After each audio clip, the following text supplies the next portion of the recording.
Hi everybody, it's Mary Catherine here. This transmission is about grief. Grief, sadness, anywhere where, we feel that weight in our chest and maybe it's coming up, or maybe you're feeling like a lump in the chest or a lump in the throat, or I feel right now a lot of people are experiencing this. And as you know, grief comes in waves, and often if we've lost someone dear to us, if we've even lost an animal or a pet dear to us, or even if it's a loss of a career or a job or a relationship, it can come up as grief. It shows up as grief, obviously, but it can come in that wave format where you think you've released and you think you've moved on and you think the appropriate time has passed, and then suddenly you're finding yourself with that feeling again, and maybe you're like, what is this? That was a few years ago. It feels like we're entering new waves on Earth right now, or new energies coming up, where we're releasing anything at all that's stuck in our cells, that's stuck in our memories. And it's coming up in the physical. So people might be experiencing illnesses like coughs, colds, bronchitis, even asthma being triggered, things like that. Or you physically feel it in your body, like you're waking up with a weight in the chest and it's hard to breathe sometimes. And when you go inwards, so when you start asking yourself the question, what is this? If it's sadness that's coming up, or if it's grief that's coming up, and you're like, well, what's this about? It's maybe you won't always get to the why. Maybe it won't always make sense. The why doesn't always make sense. So for me, the reason this is coming up is because for me, 2 weeks ago, I was totally experiencing it, and it went on for like 3 days full, and finally subsided over a week. And it was when I was away, and it was just ancestral stuff coming up. Some of it wasn't even my grief. It was like stuff that was passed on, generational stuff. And this might sound a bit like mind-boggling for some people, or woo-woo, or that's crazy. But I have found, while working with people and on myself, we really do carry forward. And there are actual scientific studies out there right now that show 7 generations back. You can go through, they've done these studies, where there's this cellular memory of what's gone on, right? So it can be passed down. And that's like cultural trauma, cultural trauma, generational trauma. It could be anything like that. So whatever was experienced in your family going back a couple of generations can be coming out now. You're literally clearing it. So with all that being said, oftentimes what happened with me was it was generational, but it was also my little me that came up like 2 weeks ago. My little girl came up, my 6-year-old who had maybe held on to some hurts and hadn't fully released them. Those hurts were coming up as grief. She was grieving.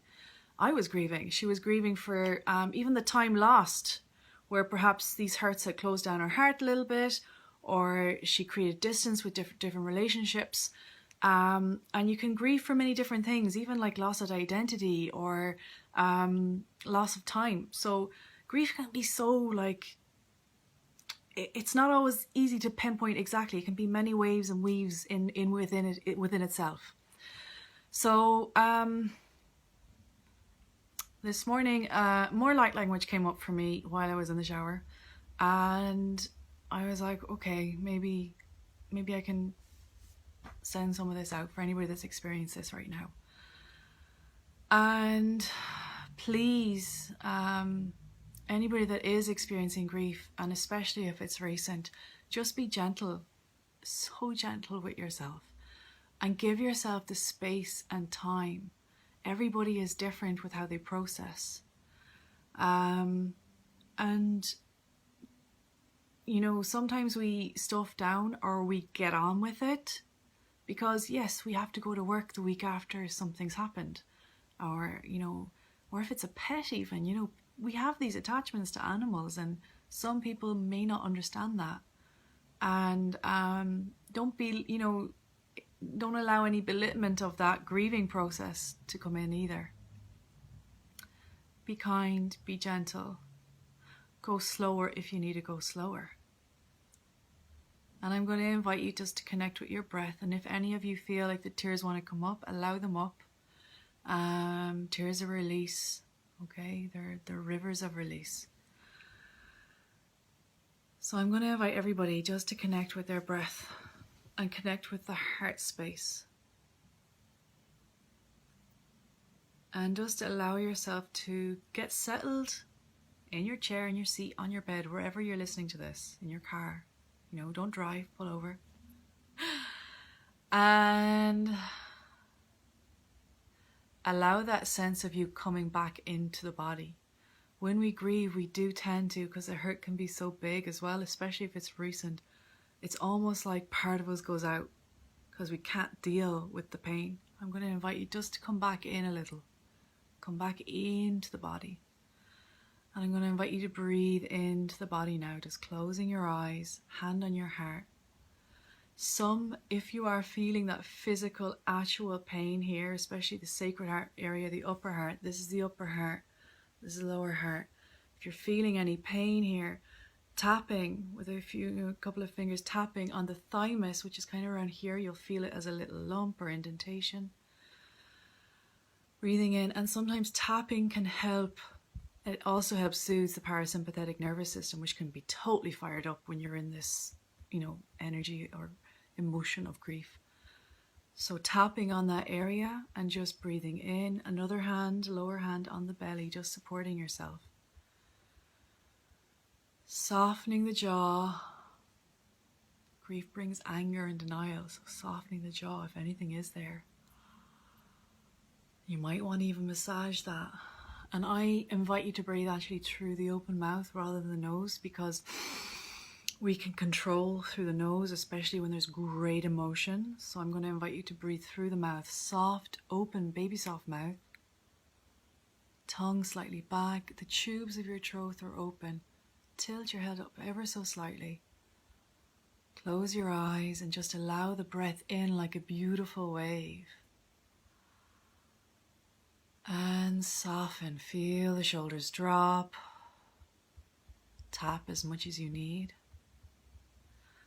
And when we don't feel safe, we don't feel safe in our bodies, we don't feel safe in the world, especially when we lose someone, I'm going to invite you to open and soften your sitting space. So your sphincters, right? Your urethra, all of those, all the way to the back passage.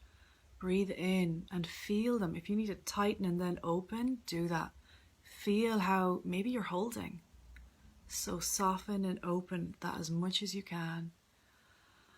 On the out breath, you'll allow it to open. And making a sigh out really helps the body go, oh, okay, I'm in. If you feel like tapping is good, continue to tap, or just holding your hand, whatever you need. Allow the breath in and out, and just allow it to slow.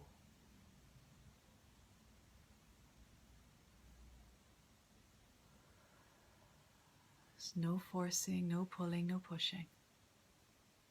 Good.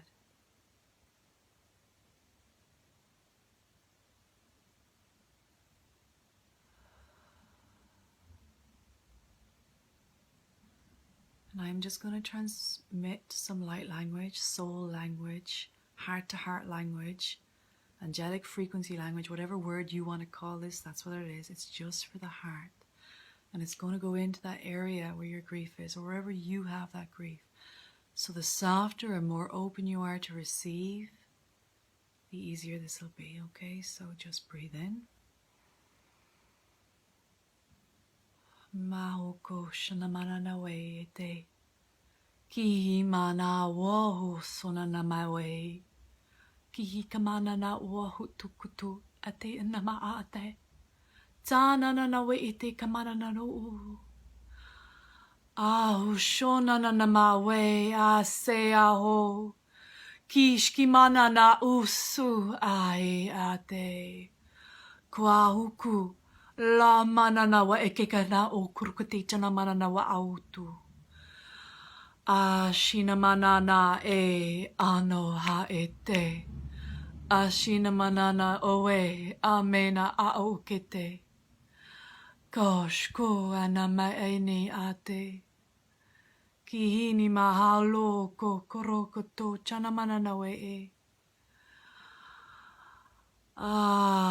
Sonamanana we. Just continue to breathe. Gosh ko nananama we. Kurokate anamanana aite. Asonami ake ananamana wau sonamanana e. Ki mananana o a e ana a o ke anama a. Ushanana me e. Ushanana me e. Oso. Ushanana me e. Usho na e. Aini ma au sonamana e. Ahini mana oso a e. Aoko na hene mana ie oso. Ariana nana uite a o. Usonane a e. Usonane a e.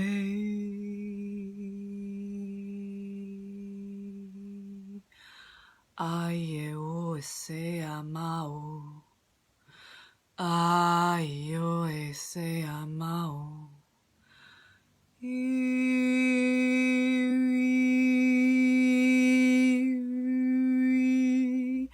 Ano me aso.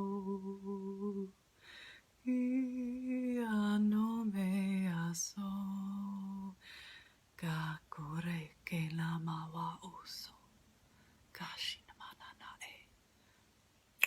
Kini mae sinamana o. Take a breath.